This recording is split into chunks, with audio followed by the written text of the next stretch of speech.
Here we're back at it again. Took a break, but back at it. And this conversation is going to be an exciting one for me. It's a topic that I've been really passionate about since I started contributing in the healthcare space.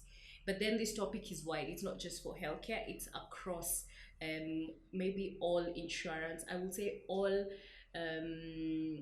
any kind of insurance. So whether it's healthcare, whether it's motor vehicle, property, life, and all that. Yeah. So this topic is something that I'm really, really passionate about, and who, I mean, I couldn't even think about anyone better than my guest today to talk about this particular topic. So this topic is inclusive insurance. I don't know if you guys have heard about inclusive insurance. Like I tell people about inclusive insurance and they're like, "What do you mean inclusive insurance?" It's a buzzword. I don't know if it's still a buzzword right now. I think it still is. It still is. So it's a buzzword in the insurance space. So my guest today is going to talk a lot more about it. I just know a little bit of it. I'm still getting some information about it. I'm still reading on it. But my guest is so passionate about it, and that's how I met her. I actually met her on LinkedIn. We've met today for the first time, and let me tell you, we couldn't stop talking about this particular topic, and obviously others, because I mean, we have also other things that we talked about, but then inclusive insurance. So I will let her introduce herself.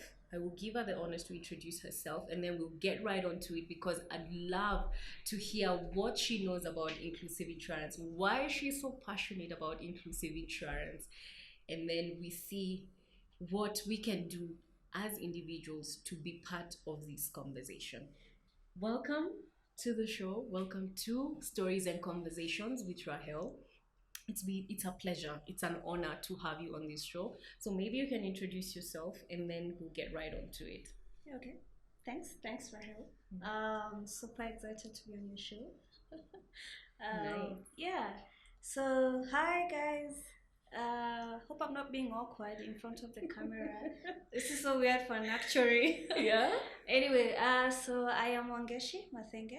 I am a qualified actuary. Qualified. We're not that many in Kenya. Yeah. I work in inclusive insurance, and we're going to be talking a bit about that. But I have worked in insurance since 2014. I know I look 10 years old, so so yeah. Wow. But I wasn't always in inclusive insurance, but I was so passionate about it. When I got the chance, I went fully into it. Yeah. Really great being here. Yeah. Nice to have you here. So, I mean, you said you look 10 years old. I don't know if people tell you look 10 years old. Why do you think you look 10 years old? Because people tell me I look 10 years old. Does it like make you feel good about yourself and the fact that you look young and maybe you're not as young? Does it make you feel good about yourself?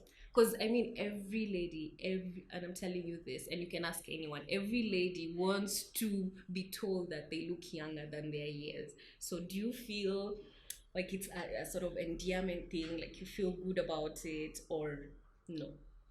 Yeah, I mean, I don't think there's any other way to feel about looking the way you do. Yeah. So yeah, it feels good. Sometimes gets me into very awkward conversations. Yeah. Where I set up a meeting and I show up and they're waiting for my boss to show Oh, up. wow. Yeah, so there's those awkward moments, but all good. Yeah. So you walk into a room and people think you're this years old, and then people think, let me wait for the boss to come in.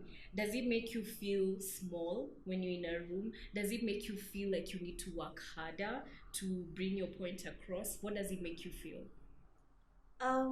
Mostly it's amusing. Okay. For me. Yeah. Because there's always that moment for, I'm the boss. Wow. It's always fun to do, Yeah. But no, it doesn't make me feel small. Okay. Yeah. That's a good thing. That's a good thing. For a woman, it's actually a good thing. So let's get into the topic. So inclusive insurance. So maybe you can tell us what inclusive insurance is. But before that, let me tell you what I think inclusive insurance is. For me, inclusive insurance is insurance that covers everyone. it is not limited to a specific group. It covers everyone and it is affordable. That is what I believe it means. So, am I right? Am I wrong? Am I almost there? Is that just part of it? What is it? Yeah, you are right. Yeah. Let's start from there. Yeah. And I think what you've touched on is mostly maybe microinsurance. Mm-hmm. Uh, and that's just one side to inclusive insurance. So inclusive insurance is insurance for the guys who say are either unserved, so they don't have insurance at all. Yeah. And usually because of things like affordability, and guys who are underserved. And so the products in the market currently are not a good fit for them in how they are designed, the price points. Again, we're back to affordability. How we ask for the premiums as insurers. We want you to pay the full annual premium. Exactly. Are you going to pay your school fees or insurance? Yeah. So just finding ways around that. So inclusive insurance is affordable insurance that covers everyone, right? Yeah. When we just met, we talked about what you do in your capacity and even in the organization that you work for. When you go out there to talk to individuals about their needs, what is the one thing that comes up? Because I want people to hear it from you, so that, you know, we actually have at least a backing to this conversation. Yeah, so I mean, we talk to guys a lot, and part of talking to them is asking them what issues they're going through, their pain points, basically. And it's very interesting. And by the way, this is not peculiar to Kenya. This is whole of Africa. And the first one is always, okay, healthcare. Who's gonna sort out the bills? And since the market we're talking about doesn't have, you know, that formal employment, so you work day to day and you're paid for the days that you work. The second question is, okay, where do I get the money for when I was in hospital, if I was admitted? And then now you move into other things like death and property damage, etc. So healthcare is the most prevalent need for majority of households. So let me ask Wangeci, and maybe you're the wrong person to ask or you're the right person to ask, I don't know. Why is it that we do not have affordable healthcare products in the market? Why? Man, I don't know whether to speak as an actuary here, but the usual medical products we have, they tend to be very expensive because the claims are crazy. How often guys go to the hospital, it makes the premium very high. And maybe you could blame that into skyrocketing medical costs. You know, they go up every year.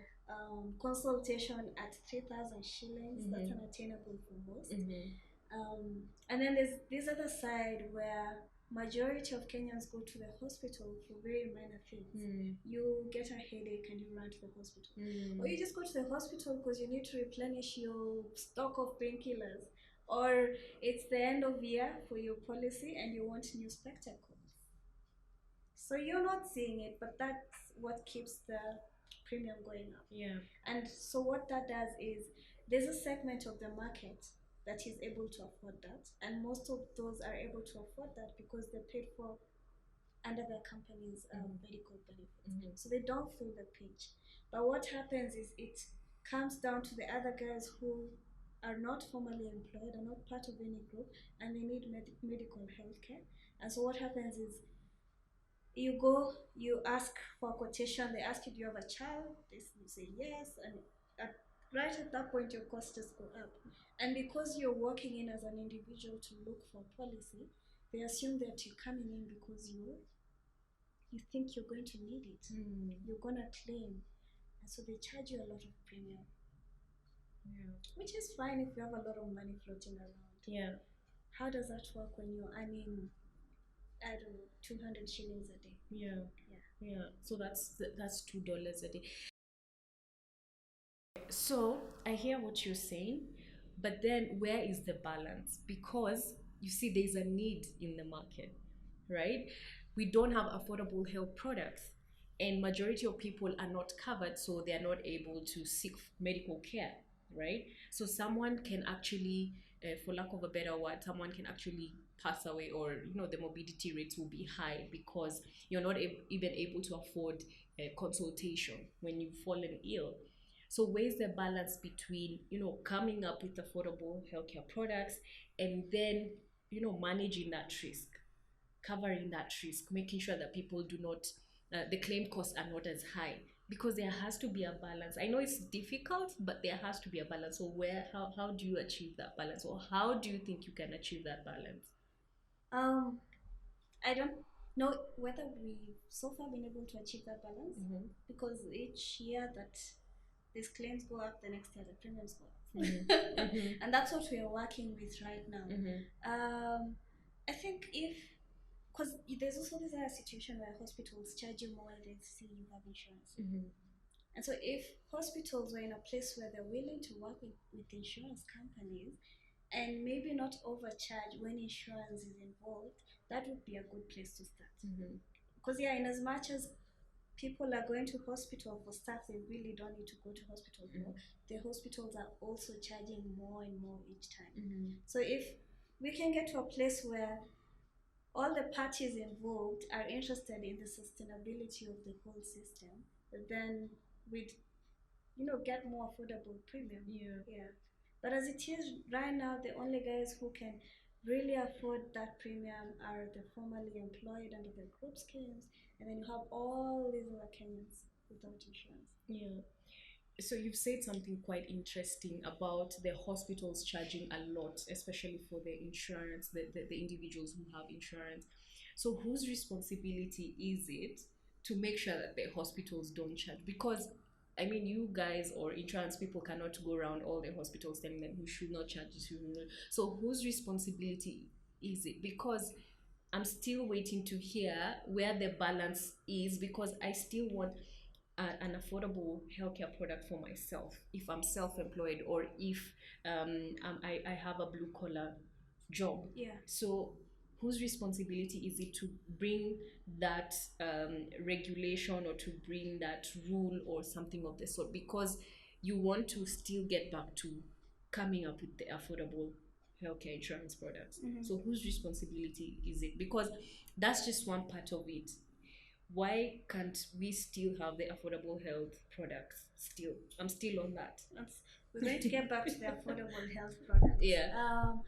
But just in terms of the more conventional medical insurance, and basically the caps of what you can really charge a patient who comes in with insurance. I want to say regulation, because I know assessors, car assessors. There's a list of how much can be charged for someone who's going to investigate a car that was stolen, look at how much a car has been damaged for, that kind of assessment. You have a table of this is how much you can charge, this is how much you can charge, etc. So I don't know why we don't have the same thing for hospitals. It sounds sustainable. I suppose that could work on that side. Yeah. But in terms of affordable healthcare, I mean, there's some pretty cool products in the market, micro health products, that attempt to solve that issue of premium cost. But now what they end up doing is giving very few benefits or a lot of exclusions for the small premium that is charged. And it's just that the guys at that end of the market who want the micro health are the ones who are really hit when they have to go to hospital. Exactly. It's not these other guys with formal employment. Yeah. So it's still not solving. Do you feel like it is solving the problem? Because it's sort of solving, because I have a cover for basic services, but it's still not addressing the issue of affordable healthcare. Because if you give me a product that only covers me up to, let's say, $1,000 for inpatient, and yet when I go into that hospital, that $1,000 goes within a day or two, what is the point at the end of the day? And maybe I'm pushing you to answer some questions that you are not meant to answer, but I want to challenge you. And even for the people watching who are in the insurance space, this is something that I normally talk about. I mean, we all want these affordable products, but then what is affordable? Is it the benefit or is it the premium? I know. And Yeah. look, what I'll say is Mhm. we're a lot better than where we were, say, 5 years ago, Yeah. where it would have been a lot harder to find a micro health product in the country. Mm-hmm. And right now we have quite a few examples of that. Mm-hmm. And so I think that is progress. Mm-hmm. And as someone who's been involved in the pricing side of things, I think the biggest issue is the volumes. And that's one of the problems, one of the challenges, let me say challenges, that inclusive insurance is experiencing, getting those volumes. Because I bet if we had the kind of volumes we need for micro health, we wouldn't have to give too many exclusions or very low benefits for very low premium for strange benefits that you wonder whether it's going to be enough for you and your 5 kids. You know? Yeah. So when you say volume, you mean the individuals, the number of lives or the number of policies? The number of policies that are purchased. Yes. Yes. So whose responsibility is that? Is it the insurance company? Because honestly, you've talked about like there are really interesting products out there. Yeah. But I will tell you the truth, I've not heard of so many. I've heard of a few, but not so many. And yet I'm in this space pushing for this particular agenda, but I've not heard of many. So again, throwing it back to you, whose responsibility? Whose responsibility is it? Because from where I'm sitting, I'm thinking it's education and marketing. Yeah.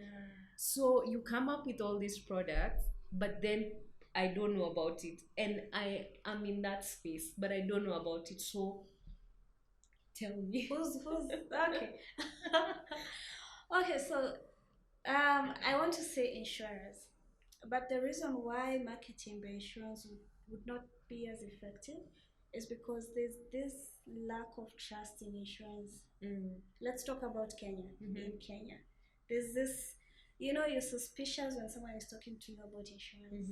Are they going to pay? I mean, I'm going to buy my motor insurance because the act requires me to pay. But are they going to pay for me when I'm in hospital and I'm admitted and I'm unconscious? Are they going to pay? Or is it going to be a situation where I'm there and no one is giving me medicine because my insurance is not paying? So I think that in as much as the insurer wants to market, there's only so much they can do. I think the regulator has a role to play in terms of awareness and showing that people, look, insurers are not bad. Okay. And this mostly communicating how insurance can actually enhance social mobility. Because you're trying to move up the ladder, then you get hit with an admission, and then you have to go back down because you used your savings. Yeah, so there's the insurer.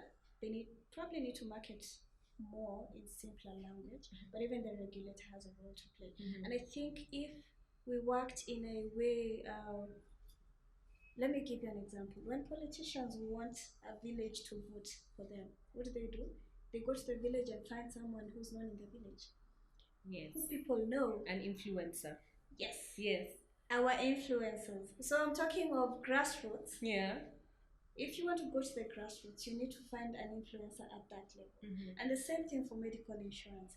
If, for example, I want these church members to buy this insurance, I mean, I've looked at the church members, they're a good fit for my product. I want them to buy the product. I cannot go sell to them directly. Oh, my insurer, okay. You refuse to pay my life insurance. You refuse to pay my cousins, whatever it is. So what do? You go through the church because they know the church. They trust the church. Use that trust. And then these guys will trust in you when they consume your product and they see that you're paying. You won't have to work for that. Because trust is a very hard thing to build via marketing budgets. It just doesn't happen. Yes. So that's another way insurers and the regulator can use. Yeah. Even regulator can use the influencers at those levels to talk to people about insurance education. Yeah. Okay, that is quite interesting, and I hope the people watching, some of them work for insurance companies, and they can actually invest in this and see whether it's possible. Because I've had, of these products that come up and people do roadshows, they normally use, let's say, what are they called? The community leaders, to talk to individuals about why this insurance product is good for them. And insurance is good because it actually protects you. It protects you from any financial burden that might come up, especially when you fall ill all of a sudden. And let me tell you, people don't know that until it happens. Yeah. And I will not lie to you, I'm also one of those people. And I know a lot more because I'm like, I don't fall ill, so why do I need insurance? You understand?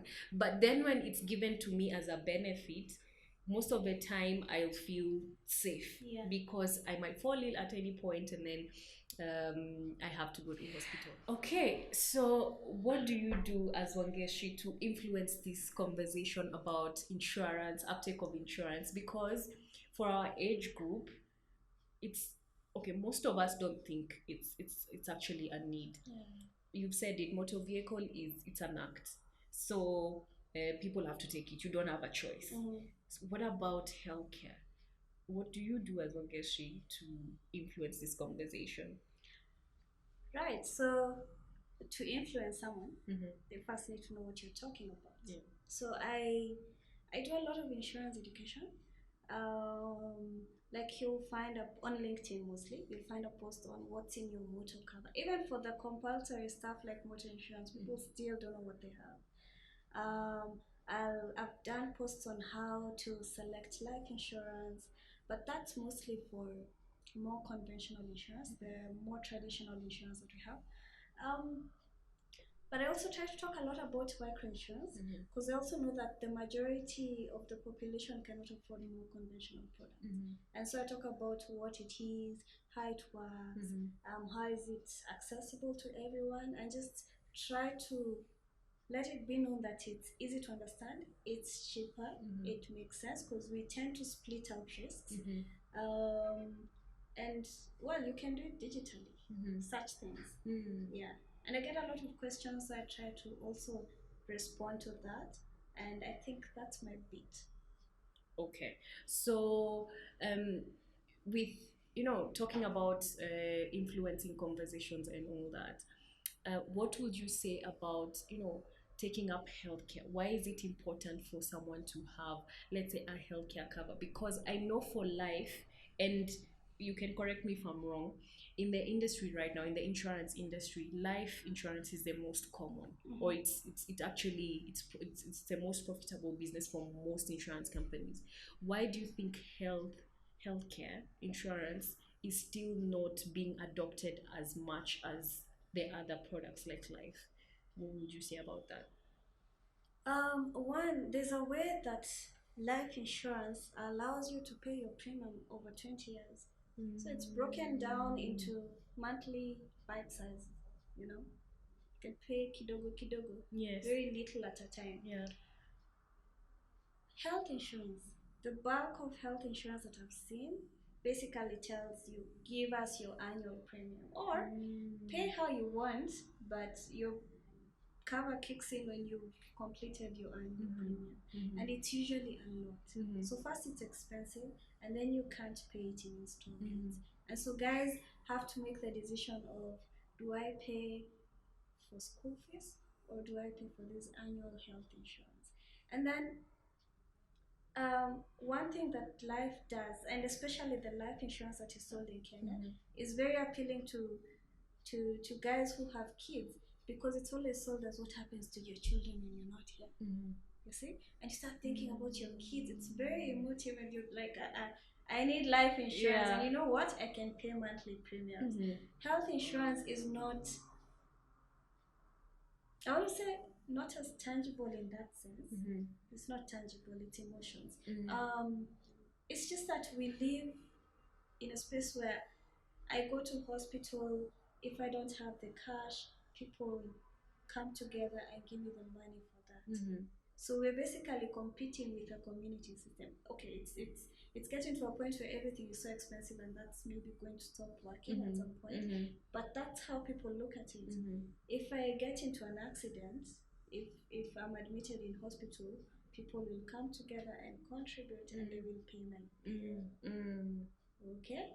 And then you'll be surprised a lot of Kenyans don't think they will get ill. Maybe if they have kids. And you also find that a lot of individual medical cover is with people who have children. As a single person, people It's just don't take rare. medical. Exactly. Yeah.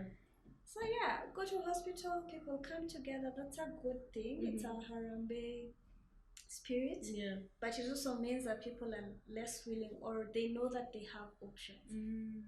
Especially if they've participated in contributing to other people. Exactly. Yeah. Wow. So do you think, as we come to a close, do you think then this is part of the answer or part of the solution for inclusive insurance, or for insurance, embedded insurance? Inclusive and embedded is almost the same thing. So do you think this is the answer for, let's say, micro insurance products, inclusive insurance products, cutting it into smaller pieces, paying installments, maybe monthly? I'm not sure about daily. Daily will be cutting it too close. Maybe monthly or 6 months, or something of the sort, so that you have that appeal towards the end consumer, so that they don't feel like I'm paying for the full year and probably I might not fall ill within the year. But then there's also the point of retention, because it's business at the end of the day for the insurer. But do you think for inclusive insurance to work, you'd have to have all those options? Because at the end of the day, it's inclusive. You want to bring in all the particular aspects for it to make sense. So have the installments, and then obviously how you communicate that message has to be very, you talked about life and being emotive and all that. So talk about it in a way that this end user also sees the importance of having that. Yeah. And adding many other things to it, so that it's a bit more appealing. Because as I said, personally, I don't know all these other products. They're all these cool products, as you said, but I've not heard of them. So what do you think? Do you think this is the answer? And if it's no, it's fine. You can say no. If it's yes, yes. But I just want to hear from you, Wangeci, because you've been in this industry, or you've been in this field for a while now. What do you think? Do you think this is the answer? Do you think this is what will make it a bit more attractive? Yes, that will make it more attractive, definitely. And but it's not the only thing. Yeah. Because even the insurer is wondering, will I be able to collect the next month's premium? They don't know if they'll stop paying premium once you claim, once you've been to hospital. There's something we call frictionless payments, and this is what would make embedded insurance a success. It's that you as a customer don't feel it as you're paying the premium. Like, for example, if it was deducted from your salary before you got your salary, or if you had to pay that premium along with something else that you pay on a monthly basis, something you really, really, I told you that insurance need is not tangible. So if